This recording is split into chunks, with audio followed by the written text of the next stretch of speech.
Olá, bom dia. Hoje é segunda-feira, 26 de setembro de 2016. Eu sou o Rogério Conde e esse é o Bom Dia Baixada ao vivo pela Santa Cecília TV.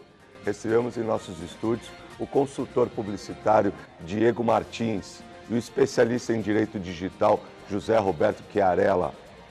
Aos nossos convidados, obrigado por terem atendido o convite. É um prazer recebê-los aqui nos estúdios da Santa Cecília TV. Vamos às notícias. O Tribunal de Contas da União pediu neste sábado que ex-integrantes do Conselho de Administração da Petrobras, entre eles a ex-presidente Dilma Rousseff, sejam responsabilizados e sofram bloqueio de bens por perdas na compra da refinaria de Pasadena, nos Estados Unidos. É a primeira vez que o setor de auditoria da Corte propõe bloqueio de bens dos conselheiros por prejuízos em negócios. Esse já é investigado na Operação Lava Jato. Dilma era ministra da Casa Civil do governo Lula e presidente do Conselho de Administração em 2006, quando foi aprovada a aquisição dos primeiros 50% da refinaria. Bom, primeiro quero dizer aos nossos telespectadores, pedir desculpas, que eu estou quase sem voz, mas é um prazer e uma realização tão grande fazer o Bom Dia Baixada, que mesmo assim eu estou aqui hoje e agradeço desde já a audiência de vocês. Bom, Chiarella, de novo obrigado. Eu estava lendo a notícia da questão de quebra, né? Você está quebrando a personalidade dos envolvidos, daqueles que eram gestores na época, eram do Conselho Gestor da Petrobras, por ocasião da compra da refinaria de Pasadena, que é sabido, foi um péssimo negócio para a Petrobras. Como é que você enxerga o fato de agora essas decisões estão sendo tomadas cada vez mais, como a quebra de personalidade jurídica, enfim, entrar nos bens das pessoas físicas? Como que você enxerga isso? Bom dia a você que nos assiste, Conde, colega de mesa. Esse ponto especificamente, não é? Aqui é uma questão de gestão temerária mesmo.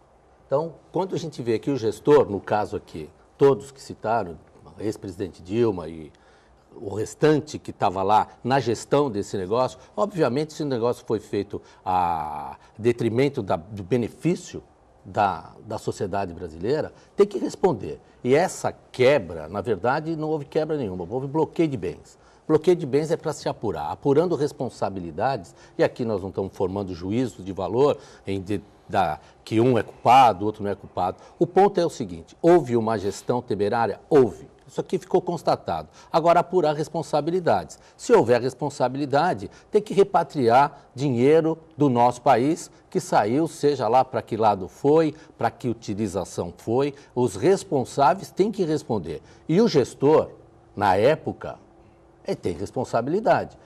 Vamos traçar um paralelo aqui, analógico, para você que está nos assistindo poder entender. Se você, aqui em Santos, tem inúmeros prédios. Esses prédios todos têm síndicos. Síndicos têm responsabilidade. Se há gestão temerária lá, quem responde? Síndico. O que não muda? A mesma coisa. Ficou comprovada a gestão temerária, tem que responder. Inclusive a ex-presidente Dilma. Diego, obrigado também pela presença. Naquela ocasião já foi muito comentado o fato de que era, a análise dos técnicos, um péssimo negócio. Mesmo assim, foi concretizado. E a presidente Dilma, quando isso veio a público, alegou naquela ocasião que recebeu um relatório que indicava que o negócio era bom. Como é que você enxerga agora essa reviravolta e essa situação toda, com ela já afastada e tudo isso? Primeiro quero dar um bom dia ao colega de mesa, ao Rogério, parabenizá-lo, né, como diretor de futebol da Portuguesa, pela vitória, pela Briosa. Motivo por sinal de eu estar sem voz. E parabenizar os outros membros da diretoria, o presidente Lupércio. Eu acho que o doutor colocou bem, tanto na iniciativa pública quanto a privada, você tem que ter o mesmo critério. Se a pessoa, na privada a pessoa é responsabilizada, provavelmente ela vai ser mandada embora e ter algum tipo de consequências que for demonstrada má fé. No público deve acontecer a mesma coisa. Então, eu acredito que se a Dilma ela alega desconhecimento por terem fornecido um relatório que concluiria que a compra era boa, se ela não errou na leitura do relatório, ela errou ao eleger as pessoas responsáveis pela emissão do relatório. Então, de qualquer maneira, a culpa é dela. Entendeu? Não tem isenção de culpa nesse caso. Eu acredito até que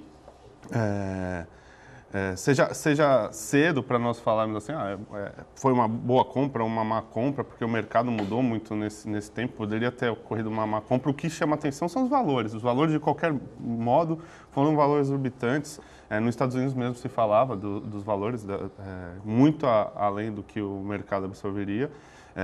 Mas eu acho que ela tem que ser responsabilizada e será responsabilizada com certeza. Acredito que a investigação que a sociedade clama é para que realmente aproveitar essa situação toda da Lava Jato e fazer com que... O problema, hoje eu acho que assim, é tanta coisa que eles aprontaram que a gente começa até a ficar anestesiado, não sabe qual assunto que estão sendo acusados, mas é isso, é aquilo. Então a população já está até anestesiada, assim, a gente está perdendo o poder de se indignar de tanta coisa errada que eles fizeram. Eu acho que o único cuidado que se tem que tomar num momento desse, não é você não ser investido de engodos, de mentiras. E a apuração, tanto na Operação Lava Jato, como qualquer outra operação que venha deflagrar a verdade dos fatos, seja ela como dentro, claro, de dispositivos legais, para trazer ela à tona, é isso que a população quer. É isso que os jovens desse país querem. Nós precisamos mudar esse aquele contexto. sentimento de tirar o país a limpo, né? A transparência, né? Passar o país a limpo. A transparência. E falando em Lava Jato, nós temos uma nota. A Polícia Federal deflagrou a 35ª fase da Operação Lava Jato agora pela manhã. O ex-ministro Antônio Palocci foi preso com apoio da Receita Federal. As equipes policiais estão cumprindo 45 ordens judiciais, sendo 27 mandatos de busca e apreensão e 3 mandatos de prisão temporária e 15 mandatos de condução coercitiva. Nesta fase da Operação Lava Jato, são investigados indícios de uma relação criminosa entre o ex-ministro da Casa Civil e da Fazenda, o comando maior da empreiteira do país. Segundo a Polícia Federal, o investigado principal atuou diretamente como intermediário do grupo político do qual faz parte perante o grupo Odebrecht. São apuradas as práticas, dentre outros crimes, de corrupção, associação criminosa e lavagem de dinheiro. Bom, acho que essa era uma notícia que acordamos com ela. Nós acordamos com ela e, de certa forma, existia até para aqueles que acompanham a Operação Lava Jato, existia até uma expectativa de quando isso iria acontecer, haja vista o ator político importante que foi o Palocci nos governos do PT, né? Um homem com grande influência, um grande articulador de bastidor e homem de confiança da cúpula do PT. Vocês acham que ele vai permanecer por algum tempinho até o... Eu fico aqui imaginando quem faz parte da lista da Lava Jato, como é que o coração não deve estar nessa hora, né? Falou, está chegando minha hora, não está chegando a minha hora? Está chegando cada vez mais perto. Eu estou ficando preocupado porque pegou o Manteiga, foi ministro da Fazenda, pegou o Palocci. E será que vai chegar no Meirelles também? Porque está indo... O Meirelles acho que foi antes ou depois do Palocci, eu não lembro. O ministro da Fazenda. Foi no governo Lula, depois, né? Isso. Acho que foi depois. Então, a gente não pode perder, o ministro. Eu queria... Quanto à prisão do Palocci e essas prisões que têm acontecido na Operação Lava Jato, existem juristas, né, criminalistas, que divergem em algumas opiniões e os advogados fazem seus papéis ali defendendo os direitos dos seus clientes, que é constitucional. O direito de defesa é constitucional. Claro. Ninguém pode tirar isso de ninguém. Seja lá quais forem os argumentos utilizados pelos nossos colegas. O que eu vejo, no meu ponto de vista em particular, esse tipo de atitude não é uma atitude midiática, muito pelo contrário. Porque quem vai deferir a prisão é um juiz de direito. Exato. Se é um juiz de direito, ele está cumprindo a legalidade. Exato. E se entende que não cumpre a legalidade, você como operador, nós como operadores do direito, vamos buscar nos tribunais superiores a quebrar essa ordem de prisão. Agora, quando há, e nós sabemos disso, e aqui não tem o porquê esconder, a dificuldade que se tem de juntar conteúdo probatório para manter um criminoso na cadeia. Claro. Então, quando você tira esse criminoso, ou esse eventual criminoso, que está sendo investigado, não é? Para poder dar segurança no conteúdo probatório, para mantê-lo ou não mantê-lo preso, é o caminho que tem que tomar. E a Lava Jato tem colocado isso. E o que me chama a atenção é sair aí às ruas, que a gente tem visto, contra o juiz Sérgio Moro. Sim. Espera um pouquinho. Mas eu É acho outra que isso, coisa, né? Eu acho que isso a gente está... É uma movimentação de um segmento da sociedade que foi contra as mudanças que ocorreram. Mas é bom alertar a população que está dentro da legalidade. Como ocorreu agora nos Estados Unidos, é uma manifestação, não sei se vocês acompanharam, em Nova York, pró-Lula. Bom, depois você foi buscar... Você vai para Nova York... Você vai buscar lá o presidente da instituição americana, tudo, é alguém ligado ao MST, algum benefício. foi fundador do PT. Sim. Então você vê que é todo um movimento orquestrado. Mas com relação à Lava Jato, eu acho que o juiz Sérgio Moro aqui cabe enaltecer.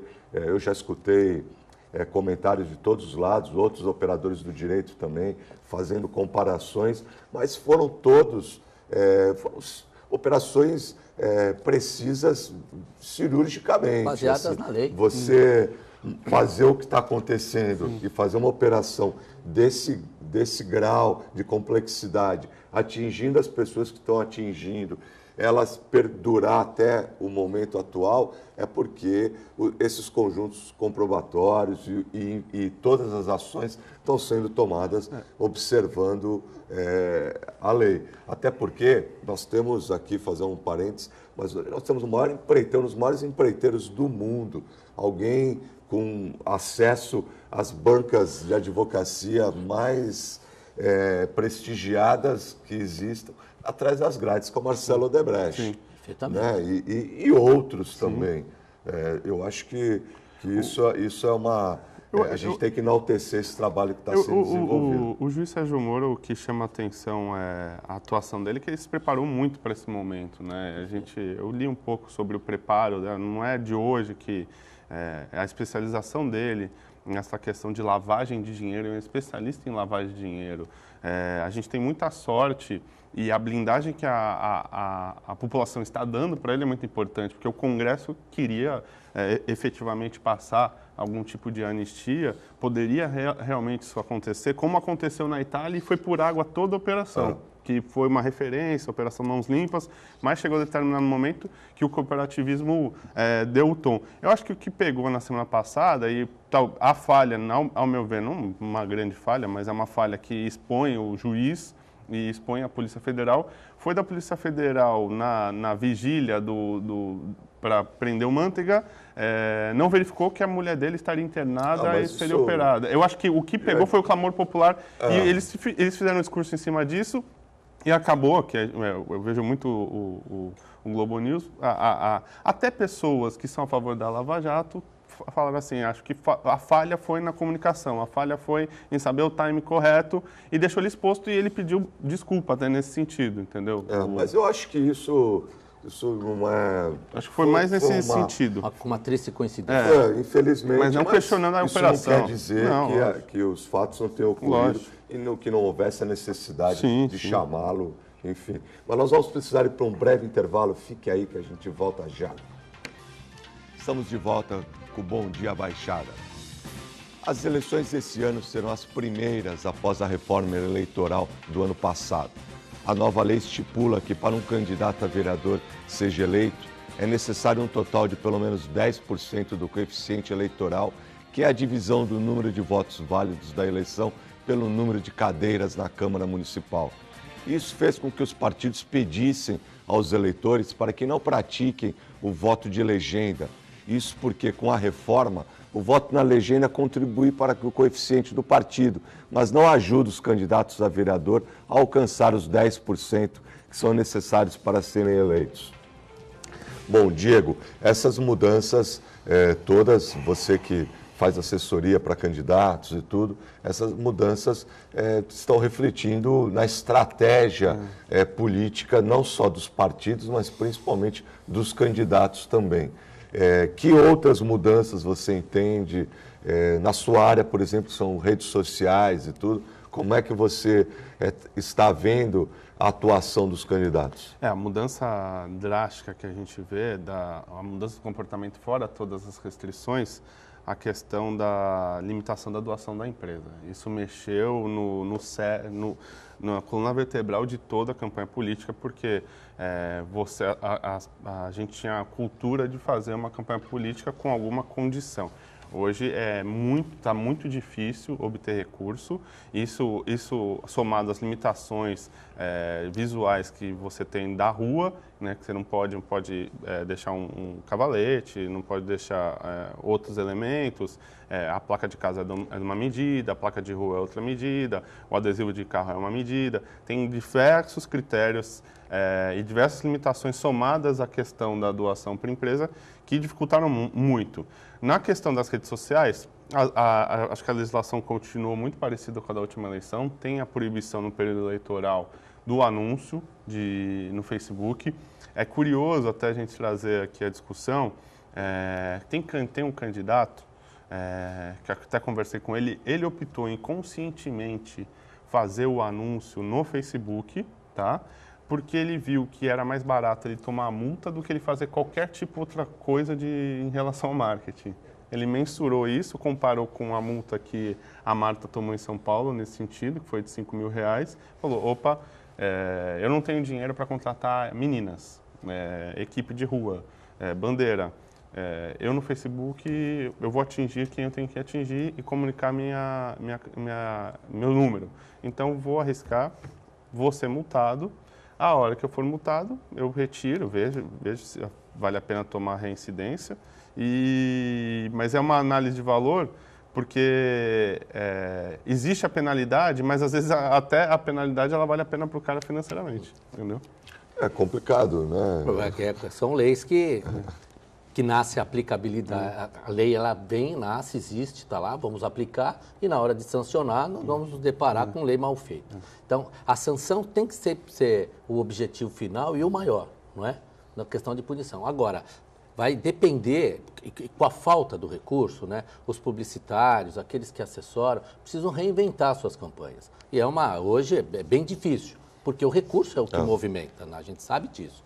Mas, em compensação, quando se trata de redes sociais, nesse caso específico, vai depender muito do candidato, qual a imagem que ele quer passar. Se é passar a imagem daquele que não cumpre lei e que aproveita, você imagina o que, eventualmente, ele possa fazer quando ele estiver lá. Se ele descobriu essa brecha, o perfil dele é um pouco questionável. E assim, é uma pessoa corretíssima. E eu fiz esse questionamento para ele que você fez. Então, do ponto de vista ético, não sendo correto, porque você está infringindo será uma que lei. Essa imagem que ele quer passar? Conscientemente. Ele está infringindo uma lei conscientemente. E daí o critério é assim, qual que é o bem tutelado pela lei no caso? Qual que é? Deixar todos no mesmo nível. Essa foi a ideia. Né? No mesmo nível e não beneficiar financeiramente aquele. Mesmo que seja pouco, ele está tendo algum tipo de benefício financeiro. A penalidade é pouca no mesmo sentido? Na visão dele, é pouca no mesmo sentido e vale a pena correr o risco. Então, daí você tem a análise do legislador, quer dizer, valendo o risco de ser penalizado, quer dizer que a lei não está bem feita. E vamos entender o que rescinde disso. Exatamente. E o que decorre disso. Porque a decorrência disso, num primeiro ato, num segundo ato, pode gerar algum problema futuro quanto à condição de candidato. Então, precisa tomar uma certa precaução nesse sentido. O que é mais importante é que esse momento agora, e as redes sociais se prestam a isso, a internet se presta a isso, nasce livre, é livre, deve permanecer livre, presta um momento de manifestação, é que aquele que dá ao candidato, quando eleito, a legitimidade de representação, tem que estar atento. Esse é o objetivo maior. Porque tudo isso que nós estamos vendo agora em campanha está falando diretamente ao eleitor. A nós. Claro. Então, é essa consciência que a gente tem que fazer. Então, quando a gente... Campanhas, debates, os debates são sensacionais. Ontem o debate foi algo que... Para quem... Foi o debate ontem, eu acho que foi marcante também para a festa da democracia. Para quem teve paciência de assistir, não é? Foi, e a gente nota que tem alguns que já estão se destacando no preparo, eles conseguem mostrar isso, né? E outros nem tanto, tá? E fica para análise de cada um. Mas, voltando aqui a essas questões das redes sociais e da regra em si, há que ter limites mesmo, como de fato tem, né? E a gente sabe que campanhas sem limites acabam gerando impedimentos.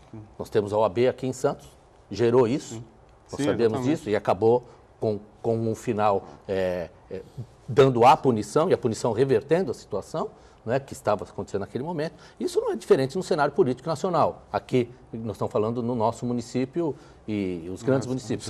São Paulo, por exemplo, também, né, com a questão da Marta. A grande ferramenta hoje é a internet, são as redes sociais. O que é interessante até trazer para o telespectador, que não é conhecido e também a legislação não prevê da maneira... Não tem nenhuma previsão, a legislação eleitoral, no caso, por exemplo, a gente chama de contra-inteligência. A contra-inteligência ela se divide em duas maneiras no marketing político digital.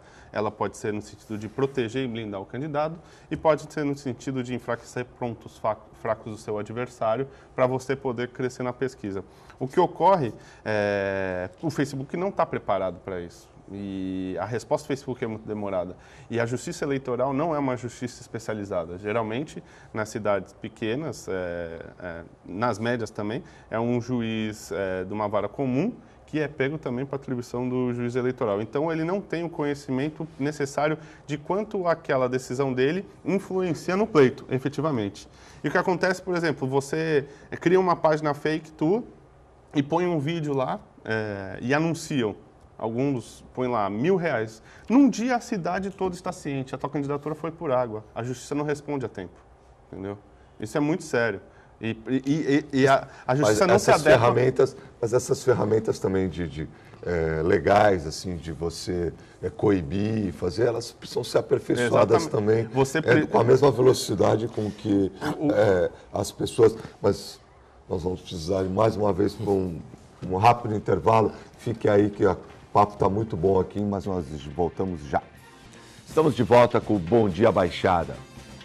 O Internet Banking representa 54% das transações bancárias. De acordo com a Federação Brasileira dos Bancos, as contas com serviços online saltaram de 56 milhões em 2014 para 62 milhões em 2015. Além disso, as transações por celular cresceram 138% em relação a 2014, totalizando 11,2 bilhões de operações. Após 5 rodadas de negociações sem consenso, a greve dos bancários completa 21 dias hoje. Os bancos oferecem 7% de reajuste, o que leva a 2% de perda salarial e um abono de R$ 3.300. Os bancários pedem o dobro, um aumento de 15%, que proporciona ganho real de 5%, considerando a inflação. Senhores, nós estávamos falando no bloco anterior da questão de internet, dessas ferramentas todas, e agora mais uma ferramenta de tecnologia que veio para beneficiar as pessoas, né, uma evolução da forma como as pessoas vivem em sociedade, essa relação com as instituições bancárias. O caso, por exemplo, que a gente percebeu agora, um número aumentando significativamente em operações com as instituições bancárias, instituições financeiras, através das ferramentas digitais. Isso é mais um problema, né? A gente facilita de uma forma, mas, por outro lado, como tudo na vida, tem também os prós e os contras, né? Eu acho que a tecnologia ela não pode ser a vilã dessas histórias. E a bem da verdade não é. A tecnologia veio para nos facilitar. Agora, quando a gente pega uma greve bancária, né, a gente tem que parar para entender o momento político da greve. Exatamente. Porque a greve por si só, aqui em falar, não vou discutir aqui questões sindicais, qual o ganho, qual a perda, quanto que o banco ganha, quanto que o banco perde. Não quero entrar nessa questão de mérito aqui, não. Quero entrar na questão política mesmo. O que tem acontecido é que, quando nós temos a internet para eventualmente facilitar a vida e ela diminui o impacto que uma greve bancária possa ter na vida do cidadão, não é uma verdade, é uma meia-verdade. porque ela tem influenciado verdadeiramente a vida daqueles que precisam pagar suas contas, são menos favorecidos. Então, você paga pela internet, se não tem acesso, não paga. E outra coisa, se a conta está atrasada, eu não tenho como, tenho que ir à boca do caixa. Exatamente. Então não é bem assim. E hoje está todo mundo vivendo numa condição econômica, num país, a gente sabe como está, que eventualmente possa atrasar suas contas. Então, o que acontece disso tudo? A própria OAB, em São Paulo, entrou com uma medida judicial e conseguiu que os advogados possam ser atendidos nos postos bancários. Por quê? Os alvarás, os levantamentos, tudo isso tem caráter alimentar. Os advogados, as pessoas vivem disso e os clientes também precisam daquele dinheiro. Então, a ideia, eu digo o seguinte, tudo que a tecnologia cria de problema, ela dá de solução. Agora, qual o posicionamento disso? Tem que ter uma intervenção direta e colocar lá os seus 30% para funcionar, para atender. O contrato que se faz com né? o Não mínimo. dá para simplesmente... E contrato que se faz com o banco é contrato de consumo. O banco tem que responder por isso, seja lá qual for a questão da operação bancária. E se tem vulnerabilidade nessas questões de trato pela internet bank, o banco também responde por isso. Eu sou muito taxativo nessas questões, que a população precisa saber disso. Agora, a greve dos bancários é uma greve política. E a database dele prejudica, porque é sempre, acho que é setembro, porque eu como trabalho com política há muitos anos, coincidentemente, eu sei... lembro de pelo menos 3, 4 eleições aí seguidas que tem greve no banco. Agora, vocês devem lembrar também qual foi o ano que não teve. Eu não lembro. Então, todo ano tem. Inclusive, eu escutei um conhecido falando assim, pô, a gente precisa colocar a greve dos bancários na agenda da cidade, na agenda oficial da cidade, para todo mundo já se preparar, porque é um absurdo tão grande. No meu entendimento, isso precisaria ter, sim, uma fiscalização, um acompanhamento de perto, para que você desse um mínimo de condição para a população continuar. Eu posso arriscar aqui? Essa greve ela vai acabar, no final das contas, a negociar os dias parados. Vai acabar sendo isso, porque já são 21 dias. 21 dias. Segunda-feira, dia 3, acaba a greve. O trabalhador vai ser descontado. Vai virar moeda de troca. Toda greve de bancária acaba por esse mesmo motivo, nesse mesmo sentido. Então, a gente começa a perceber que nós aqui, que dependemos da instituição bancária, somos manipulados por esse momento. Vão ter que negociar os dias parados, não vão? Bom, vai virar moeda de troca, não tenha dúvida. E o que faz o banqueiro? Tem internet bank para poder... Né? Hoje você, a bem da verdade, gente, essa análise tem que ser feita. Você vai no caixa eletrônico, você paga a conta, você digita o número, você faz todo o serviço que o caixa fazia antes e ainda paga. Essa é a realidade que nós estamos vivendo hoje. Então, eu pago a tarifa e exerço a função de um caixa de banco. Exatamente. A margem de lucro aumenta muito ainda maior, mais, né? Muito maior. Mas a conveniência também, eu sou fã do celular, também. Tira a foto do código de barra, já lê, já paga, põe o número, já era, entendeu? Evita as pessoas falarem. Com mais dinâmica, com uma autonomia. Sensacional. Você se sente mais... Então, agora não pode enfraquecer esses movimentos, né? Que eu não sou a favor de nenhum tipo de greve. Né? Eu acho que tem direito. Sim. E quando elas são legítimas, tudo bem. Eu não vou arriscar nenhum palpite contra a legitimidade desta. Mas acho que já passou da hora, tem que voltar já. Não, eu acho que aquilo que a gente conversa sobre, eu não vou dizer que é um serviço, não sei se dá para a gente classificar como um serviço essencial totalmente, mas você tem que ter um mínimo. Eu acho que toda greve precisa ter, você mobiliza, você demonstra a insatisfação de uma categoria, mas você continua prestando serviço. Exato. Nem que de forma mais lenta, em quantidades menores, mas você não pode simplesmente colocar um cidadão plantado na frente de uma agência e falar, não, aqui ninguém entra. Então. E você precisa ver um exemplo assim, como as categorias acabam pagando, o que está acontecendo nas lotéricas, as filas que as lotéricas têm por causa da greve de bancários. Não, que você consegue? Vai chegar em alguém. O correio, que muitas vezes é um posto de correspondência bancário do Banco do Brasil também. Então, assim, tem consequência. Então, se é para ser um posto de atendimento, a lotérica, o correio, eu estou falando porque eu acompanho muitas vezes as batalhas dos lotéricos. Eu sei que os lotéricos aumentaram muito os serviços que eles têm que prestar e as margens diminuíram, entendeu? Então, muita gente fala assim, pô, antigamente a gente... Pô, Não, se o cara tem loteria, tá ganhando dinheiro, entendeu? Não, Vou te falar, a loteria já não é tão bom negócio E assim. nós temos uma nota referente ao assunto. Um referendo nacional na Suíça determinou nesse domingo que o serviço de inteligência tenha controle da internet, espionagem de e-mails e gravações telefônicas para rastrear hackers e extremistas violentos. Segundo a imprensa suíça, 65% votaram a favor das novas regras. Até agora, as autoridades da Suíça podiam usar apenas informações públicas ou dicas de funcionários para monitorar as atividades pelo país. Os defensores da nova lei afirmam que a mudança é necessária para combater crimes cibernéticos e evitar ataques terroristas. Já os opositores dizem que a determinação vai esgotar as liberdades civis e trazer pouca ajuda contra o terrorismo. Está aí mais uma medida pontual, nesse caso na Suíça, que tem uma característica e uma tradição por ser um país que toma algumas medidas sempre muito a favor. Mas precisamos pensar a cabeça do suíço, né? É uma grande diferença. Exatamente. Mas a gente...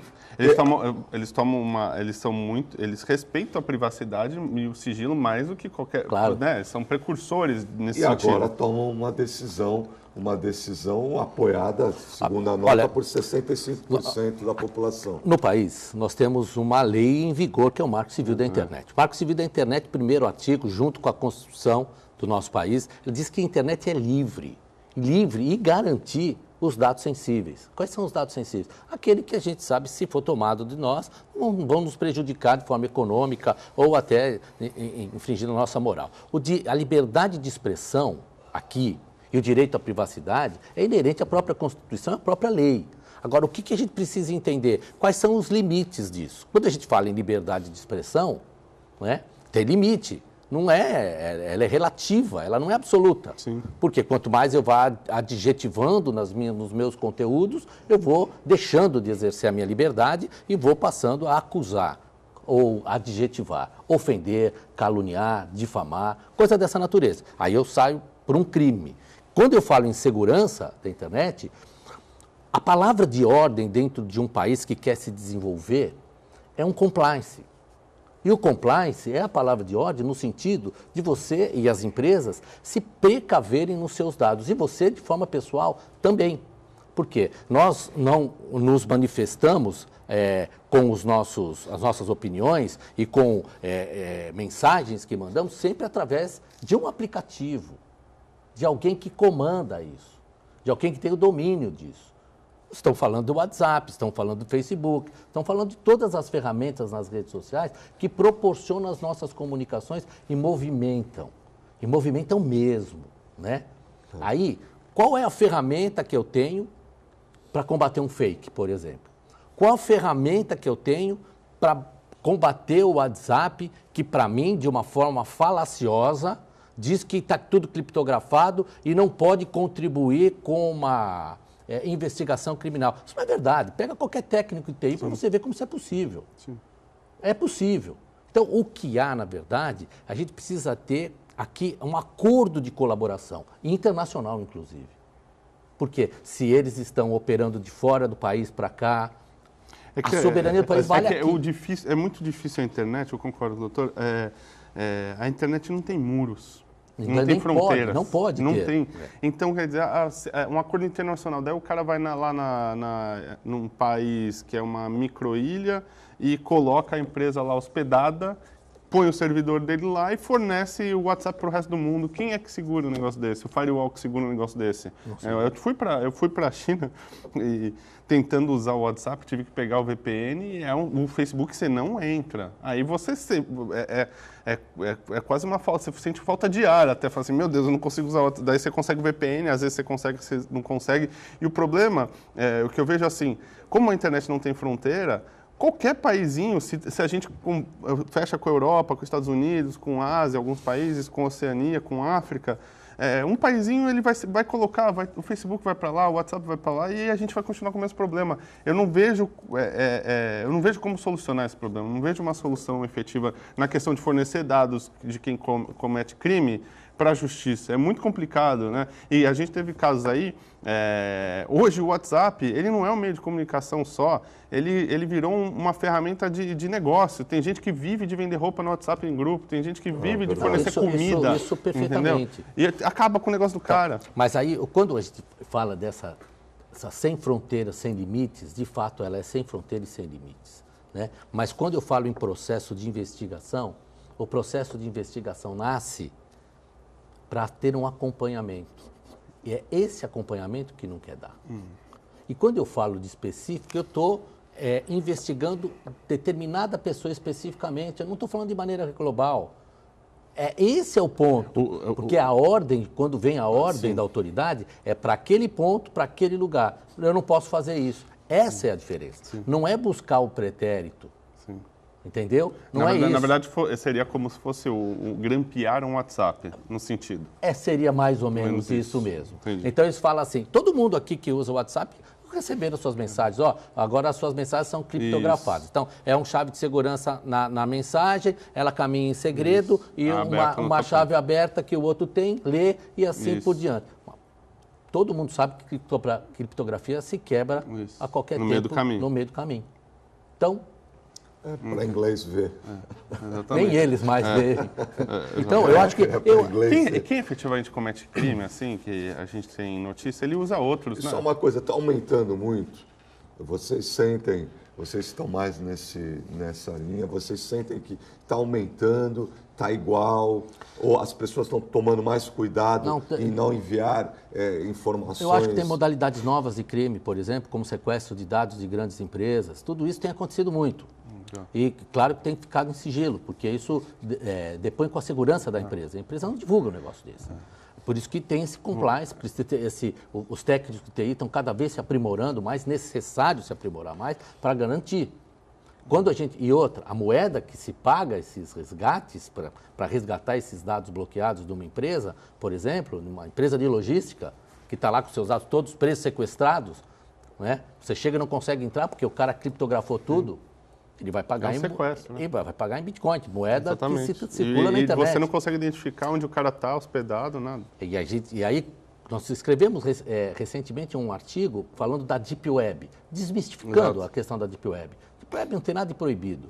Deep Web é um sistema diferenciado onde você não navega na linha normal que nós navegamos. O Google não acha, né? Não acha. Só que aí, quando você mais se aprofunda nessas camadas, aí que você fica cada vez mais vulnerável, que você precisa ter um conhecimento técnico maior. Exato. Entendeu? Então, o universo da internet... Onde rola a questão, daí eles falam, tem muito tráfico de droga na Deep Web, mais uma coisa de informação, de troca de informação de droga, como tem de outras coisas ilícitas, ele é usado para tudo. E outro, como tem vendedor de droga na esquina. Exatamente. Então, isso tem como se apurar e como se buscar. Claro que vão se criando dificuldades, mas nesse caso específico aqui, quando a gente está falando em quebrar para todo mundo a segurança da internet com os seus dados, né? Primeiro que nós temos que começar a saber o que nós escrevemos. Eu fiquei, o que torna público e o que não torna público. Mas me chamou a atenção por ser a Suíça e tudo, por ter 65% aprovando as medidas. Eu achei o suíço, apesar da Suíça não ter passado por nenhum caso de terrorismo, eu acho que o critério talvez se nós, brasileiros, estivéssemos passando por algum caso de terrorismo, nosso juízo de valor fosse outro. Você começa, próximo. Eles estão protegendo a vida. Você começa a ficar o critério é outro, né? Nós vamos precisar ir mais uma vez para um breve intervalo. Fique aí, a gente volta já. Estamos de volta com o Bom Dia Baixada. Em 2015, 23% dos trabalhadores americanos relataram fazer parte do trabalho remotamente. Segundo dados do Departamento de Estatísticas Trabalhistas dos Estados Unidos, no Brasil, o empregado que trabalha em casa tem todos os direitos trabalhistas e previdenciários garantidos, apesar do reconhecimento pela CLT. Ainda não existe legislação específica para a modalidade e, por isso, a empresa não pode fazer distinção de funcionários que exerçam a mesma função em casa ou no escritório. Bom, Vocês acham que isso é o futuro? Você acha que esse é o futuro do emprego? Você poder ter essa flexibilidade e fazer em casa, no Nós trabalho? estamos aí numa grande discussão, né, no Senado Nacional das reformas trabalhistas que foram lá para metade do próximo ano, adiaram, uma questão do cenário político mesmo. Nós estamos falando de mudanças de comportamento. E quando fala em mudança de comportamento, a gente tem que estudar gerações que estão entrando no mercado de trabalho. E isso ainda foi aquilo que a gente tentou desenvolver numa defesa de tese de mestrado, que está todo o teletrabalho mesmo, de algo voltado para o trabalho não presencial. É óbvio que esse tipo de trabalho não tem uma abrangência de todos os trabalhadores, mas de grande parte da nova geração que entra no mercado de trabalho, que é a chamada geração Z, que é essa geração que está logada o tempo todo, que nasceu, são nativos digitais, nasceram com a internet. Então, está aí a internet de novo na nossa vida.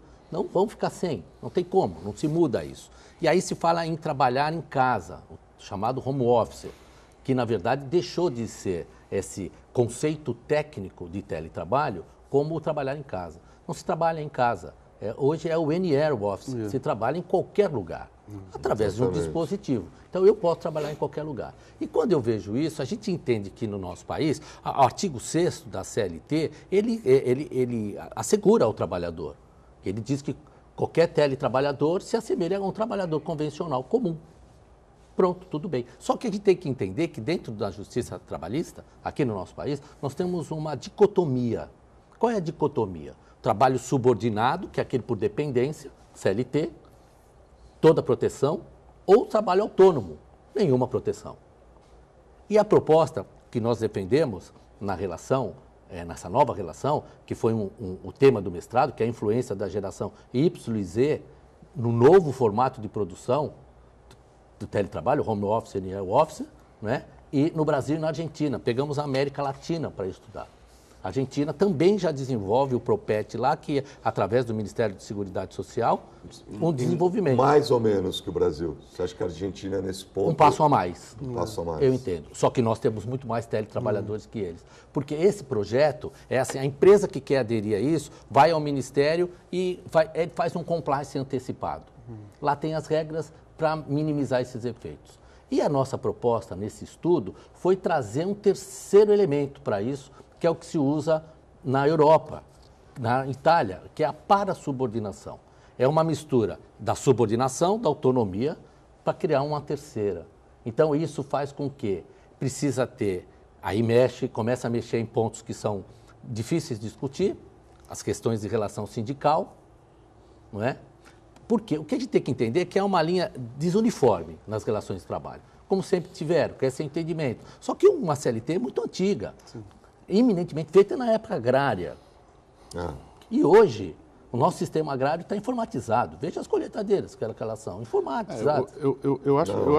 Eu acho que primeiro, quando eu tenho uma preocupação, assim, eu posso dar um depoimento até pessoal, o Rogério sabe, eu tinha uma agência de marketing e tinha 40 clientes, tinha 16 colaboradores, 15, e em determinado momento eu fiz conta. E vi que é o seguinte, se eu ficasse sozinho, e estava indo tudo bem, não foi nem, estava mal, não, eu estava bem. Se eu ficasse sozinho, eu ia ter muito mais liberdade de tempo, o Rogério sabe que eu gosto de viajar, do que se eu mantesse toda aquela estrutura, porque quando eu tenho uma estrutura e tinha que ir lá todo dia para as coisas andarem, eu tinha que carregar aquela estrutura comigo, eu tinha que pagar aquela estrutura todo mês, eu lutava contra ela, entendeu? E eu optei justamente em ficar sozinho e trabalhar. Eu trabalho de qualquer lugar do mundo. O que eu faço aqui hoje, eu faço em qualquer lugar do mundo. E eu acho que a primeira evolução é a questão o ensino não estar se adequando às novas profissões. E muitas profissões surgiram que conseguem trabalhar à distância, né? E aí eu acho que o grande lance é as pessoas terem maturidade e terem disciplina para trabalhar à distância, né? A gente tem um timesheet que a gente chama, da pessoa ligar o computador e começar a contar o tempo que ela está online e trabalhando efetivamente, produção, quer dizer, meta. Então, mas o que eu acho legal, no meu ponto de vista da tecnologia, de toda essa discussão, em termos, aí eu comparo um pouco com o que a França faz, o que isso determina de qualidade de vida e longevidade para o cara. Entendeu? Sabe o que é o mais importante nisso, quando você falou em time shift, qualquer outra coisa? É você estabelecer as regras trabalhistas hoje como um contrato civil e fazer uma mistura disso. Essa é a ideia, é de flexibilizar. Você deixar para o colaborador administrar seu próprio tempo. Então, o que a gente faz com isso? Não importa o horário que ele está trabalhando. Eu falo em meritocracia. Adaptar, a gente precisa adaptar tarefa e meritocracia. Realidade, exatamente. A realidade da evolução da sociedade, enfim, e aos trabalhos e tudo. Nós estamos chegando ao final. Eu quero agradecer a presença. Chiarella, obrigado por ter vindo, atendido o nosso convite. Espero que venha em outras oportunidades. Sou eu que agradeço, é sempre muito bom estar aqui com vocês e com a sua presença também. E parabenizar aí pelo grande feito da Portuguesinha. Opa, obrigado. Igor, também quero te agradecer a vocês. Vou aproveitar quebrar um pouco aqui e dizer aqui, ó. Colocar aqui a bandeira, a camisa com o escudo da Portuguesa Santista, que depois de muitos anos conseguimos o acesso. E foi um prazer participar de tudo isso. Parabéns a vocês da diretoria e a Santa Cecília que contribuiu. E a Santa Cecília que televisionou praticamente todos os jogos. Está aqui. Foi muito bom e vamos continuar agora a Série A3. Obrigado. Bom dia, Baixada. Volta amanhã.